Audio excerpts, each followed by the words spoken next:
Welcome everybody, my name is Michael and today we're discussing about my bankruptcy discharge. It officially happened. It was worth a shot. At a certain point I didn't even think it would be possible, but we are here. Yesterday I received confirmation that the Chapter 7 has been discharged. It is confirmed.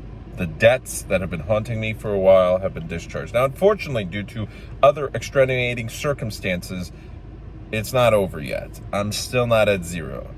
I still have... Look at this squirrel. What a distinguished gentleman. He looked right at me. Oh, what? That's so cool. Anyways, so with the Chapter 13, it sucked. It was not something I recommend. Unless you have a lot of money and you're able to hide assets, which I'm broke and I wish I did, but I don't. It's not ideal. I would have had to pay, on top of all my other payments, at the very beginning, $750, which was huge. Because think about that. In order to pay $750, you have to earn $1,000 before tax. Maybe a little less, but still, 900 something, right? So that's huge. Just for these payments that are going to be going on for the next couple of years, every single month. And then it was reduced to $500. I still couldn't afford that. Well, now, thankfully, after some money was certainly spent on the 13, and after some money was spent on the lawyer, altogether a couple grand was able to save me a 5-figure sum. We're talking about a sum that's $45,000. So after the money, let's just say it saved me right around, high 30s, probably at maximum around $40,000. That's a lot of money that was saved. Right now, I don't know what's going to happen to my vehicle. I'm sitting in my wife's car. I don't know what's going to happen to it. I surrendered it. Some people get it, contact from the bank. Hey, we're going to pick it up soon. Some people never hear that. Some people hear it after a year. Who cares? The longer that happens, the better it is for me because I don't have to make payments on it anymore. But I guess it kind of makes up for the fact that I was essentially making double of a payment compared to the average person with a credit score in, let's say, 680, just an average credit score, 670. Nothing crazy. If you're in the 700s, oh, for sure. Because I know for my model year, my manufacturer, and everything about that vehicle, I was talking with other people who were paying less than half of what I was paying for it. Pretty crazy stuff. So that's where we are with that. And I'm very happy that we had this huge sum of that wiped out.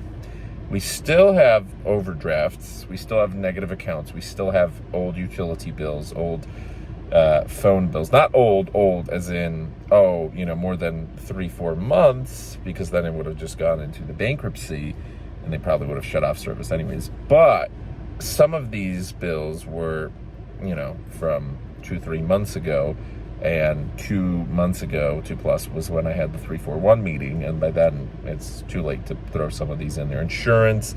So all together, that's kind of like a couple $1,000. Insurance is like 900 something. AT&T, I'm on payment plans and I owe like $600 left. It was like crazy. It was like $1,500 because it was a couple months and payment plans and late fees and whatnot. And overdrafts and whatnot, we have like $700, $800 negative on like 5-6 different checking accounts right now. And it's growing, but we will take care of that hopefully shortly. We have a couple $1,000s in personal loans to friends and family members, and then we have about $15,000 to a certain member of my family that I unfortunately had to max out her cards to pay for rent, to pay for cars, to pay for everything. Basically my spouse. So we have had a brutal year, and there's certain things like I just need to help her pay down her cars because it's crazy. I don't want to ruin her credit score. Obviously we're in this together, but certain bills were just mine. It was my car payment. That's fine. She has her own car payment. Certain things like rent and insurance and whatnot, certain things were split, but still there's huge bills that are still left over. And these bills are not going to go away if I have bad months working. I just need to make more money. This whole year has been terrible because we haven't been able to make enough money. But that's the point of the bankruptcy, is it is a slightly good thing amongst a sea of terrible things. This is one of those things where I'm just like, I can forget about those certain debts. Because if I had to worry about those on top of everything else, I don't know what I'd do. I'd probably have to flee the country, because that would be impossible. It would literally be impossible. It's already impossible. I'm living negative to negative, not even paycheck to paycheck. I wish I would be at a zero balance, fully zero everywhere. And even if I was in America, there's still the whole other country that I used to be a part of, that I still want to move back to, that I want to retire, that I'm a citizen of. Technically, there's a third country that I can be a citizen of, and I will be, and hopefully I'm excited for the day. But and I'm working on that. The second country that I'm a citizen of, Poland, where I used to live, and I love Poland, and I want to move back to Poland one day. Well, I have not dealt with my debts over there, and that's 5 figures. American dollars, 5 figures. That's a lot of money that we'll have to figure out one day, because their bankruptcy system is a little bit different than ours. It's not like, oh, one and done and that's gone. No, some of those debts are certainly there to stay until one day, hopefully, I'm rich enough to just pay it off in one giant swoop. See ya, goodbye, won't have to worry about that. But until then, there's still some things, but I'm very happy with overall result. I didn't even think we'd qualify. The main reason we qualified is my wife has been unemployed. So that's certainly changed quite a lot of things there.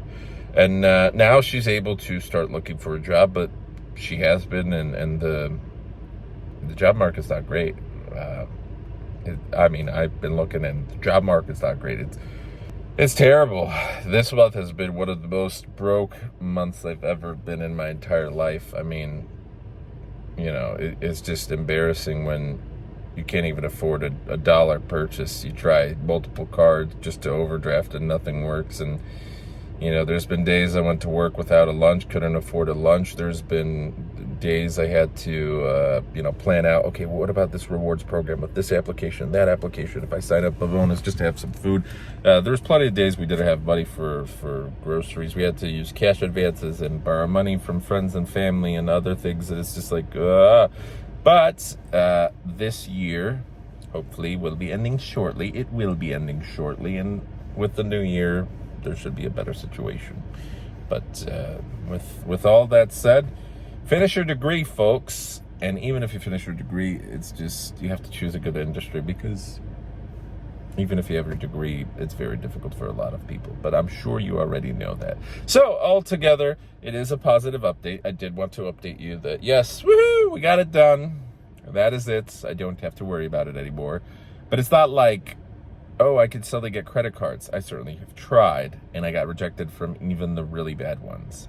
So now it's kind of like, okay, how am I supposed to build up my credit? Maybe I can get it approved with a small secured card from somewhere, but so far I haven't been approved anywhere. I'll figure that out later. But there has to be a day where I have to figure that out, because everyone's like, oh, go to Credit One. Well, I burned Credit One, and they're not accepting me right now. Oh, go to Michelin. Well, I burned Michelin, and it seems like they only accept one card ever. I burned Merrick Bank. I burned a bunch of these random banks that work with terrible credit. I burned them all.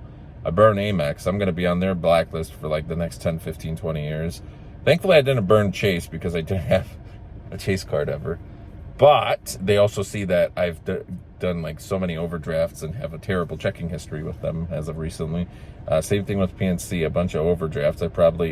Someone who worked at the bank, I at least was stunned to see and hear from other representatives of the bank. They're like, oh, this person has had 3 overdrafts this year.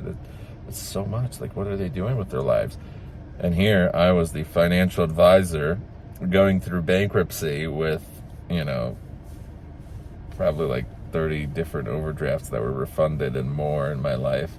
And just that year, there was a lot. And I was like, I'm not going to say anything, because 3 overdrafts, that's what I could get in a single day, So, and those, it's not like the overdrafts all go to Dunkin' Donuts and, ooh, okay. There has been a situation, though, where I did go to Dunkin' Donuts for $1 donut, and due to reorganization, because there was another bill, the gym bill, which I thought would go through. It did, because the card wouldn't work for anything else. It stopped working for everything else. And my account was at zero. I paid for it. It's not like I overdrafted Dunkin'. But no, the gym bill went through, and they reorganized it from top to bottom. So I got overdrafted for Dunkin' Donuts. I got overdrafted for Subway, which I did have money at that time. This was a while back. But I didn't get overdrafted for the gym. And I was like, well, I'd rather get overdrafted for the gym, or at least, just once instead of 2 fees. And I'd rather this not go through. I mean, come on, you can't. It didn't let me overdraft like a $5 purchase at the grocery store. I just want, 2 water bottles of like bananas or whatever. But no, it will overdraft a huge amount for the gym because, I canceled that. But they didn't. I tried canceling that at least, and they said, no, you have to have one more month. There was one of those gyms where, hey, it's a month to month. You can cancel any month, but read the fine terms. And it's like, oh, God. Well, anyways, anytime you try to do something fun, it's like, so that is that. I keep rambling, but hopefully one day I can just laugh about all this.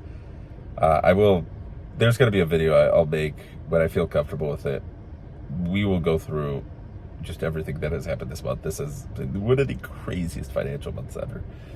In a bad way, but gotta be positive. Yeah, thanks for watching.